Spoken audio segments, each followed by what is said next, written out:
Now, in last question then, and perhaps very briefly, your paragraph 141 and 142, you speak of an analysis conducted on those dockets upon their return, and you draw certain conclusions as to what happened to those dockets in the intervening period. Would like to summarize that, and that will be the last question for the day. Commissioners, although this matter came to the public through the media briefing the National Commission had, again thanking the media for bring this matter to the attention of the entire citizens. That when the media made an inquiry to the National Commission already directed a week prior to that for the dockets to be taken back to KZN, and we had since convened with the Acting Divisional Commissioner of Detective Service at the time, and we agreed together with Kumalo of how we're going to deal with these dockets that are sitting in Pretoria before they come to KZN, be mindful of a possibility that the Commission might want to have a look at those dockets. So our agreement was that we are going to have these dockets audit conducted, page by page in each docket, to confirm that which was handed over at the head office, whether it is still intact as it's coming back. As the directive of the National Commission, it was explicit that the copies of those dockets must be made and kept at the head office. So the team had to then make photocopies, scan those dockets, and sign off on each and every document that is inside the docket, and conduct inspection on the docket to see whether has there been any investigation conducted, meaning the very same team, political clearance task team, that came to hand over the dockets after driving from KZN and bringing them here, they came here to come and conduct an inspection on this docket to see the status, whether there is any entry that is made on these dockets from the time they were handed over. They did find few of them, maybe a small percentage. I will not give the exact percentage now, but few of them, there were some entries that were made in those dockets. From the investigation team, from the head office, they said they were instructed to conduct inspection on the docket. As they were conducting those inspections, they had made some entries that they had confirmed, some of them, that the investigation is complete. They're supposed to be arrested, but because they're not empowered to do that, they are not investigating officers, they didn't do anything about it. They just confirmed that on paper, and they left it there on the docket. I think only one of the dockets of the Eastern Cape where a contact was made with the victims in that case, but that was just about only thing that was ever done. Contact made with the victim to tell them that we are having this case, we're investigating this case, together with the officials in Eastern Cape who were part of the initial investigation. They were also contacted by this head office team, and the entry was made on that case docket. So this is just only one out of all of them that at least there was a contact with the victims. The rest, there was no contact with the victims, and some of them were inspected, some of them was not even inspected. And that was the status of this team. That's why I'm saying, Commissioners, that when the media asked the National Commissioner about the status of the docket, and when the National Commissioner said he has given instruction for the dockets to go to KZN, it was all story to us, because we already received the instruction a week before. So we were already doing the heading over at the time when the media brought this thing to the eyes of the public. So it came out as if it's something that was done on the day, but it's something that we were already doing the counting of the dockets. And it was a Thursday, if I'm not mistaken, when the media asked the question, and the team was already in Pretoria doing the calculation of those dockets. And on Friday, they drove down to KZN in the docket.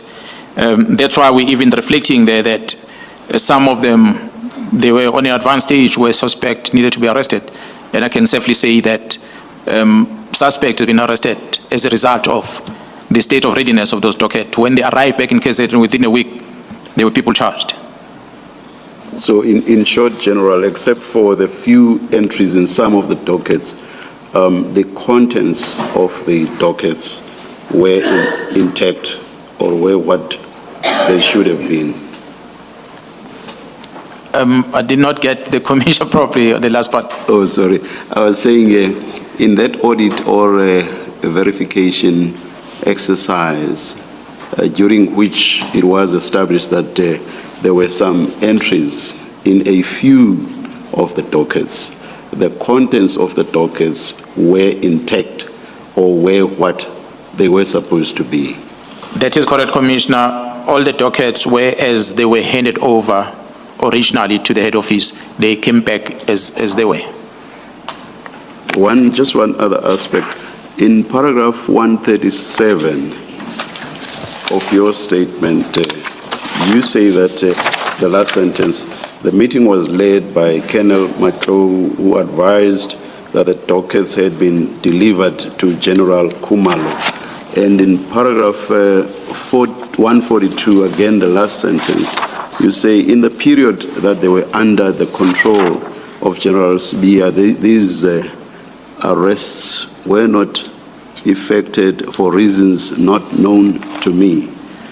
The under control that they is referring to, I understand, is it not referring to dockets? By way, for example, at the time of their removal from the task team. Yes, removal from the task team. I understand that to be a reference to the dockets. Am I correct? That is correct, Yes. Commissioner. Yes. Now my question is, the dockets, according to 137, were delivered to General Khumalo, and in 142, they are under the control of General Sibiya. This could mean one of, or two. It could refer to two possibilities. One, they could still have remained with General Khumalo, but be under the control of General Sibiya, or they could have been moved physically to be under the control of General Sibiya.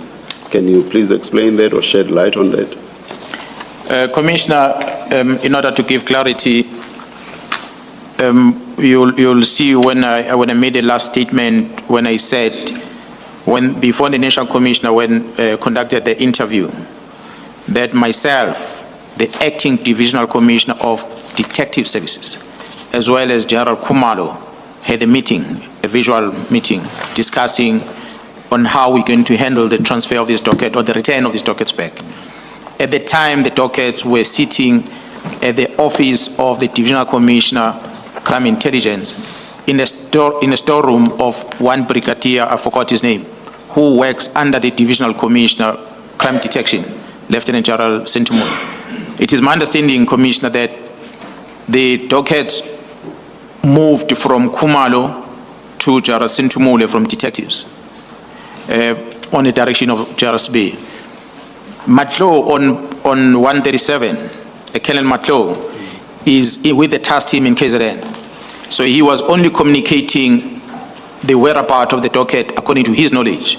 His knowledge was that he handed them over to General Khumalo.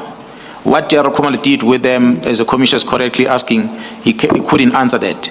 And General Khumalo, in my engagement with him, was that General Sentumule and General Khumalo, both of them, had received the instruction specific from Sibiya that him, Khumalo, and Sentumule, they must transfer the dockets to each other. So meaning dockets coming from political killings task team under Khumalo's signature must come to the detectives under General Sentumule. Hence, they landed at the storeroom of Sentumule. So, but both of them, they fall under General Sibiya as a portfolio in the office of the National Commission. So either way, whether they are at Crime Intelligence under Khumalo or they are at Sentumule under Detective Services, they still, both of those entities fall under General Sibiya. So if we say they are under the control of General Sibiya, we mean exactly that. He issued the instruction and he commanded those two entities. Thank you, General. Thank you, Chair. It's 16:13. I don't think I drove us to 13, but grateful for the indulgence. As I indicated, tomorrow morning we'll ensure that before we move to the next topic, we respond to Commissioner Khumalo's question, and then we will proceed in the normal way. Thank you. Thank you. Let us adjourn. Thank you.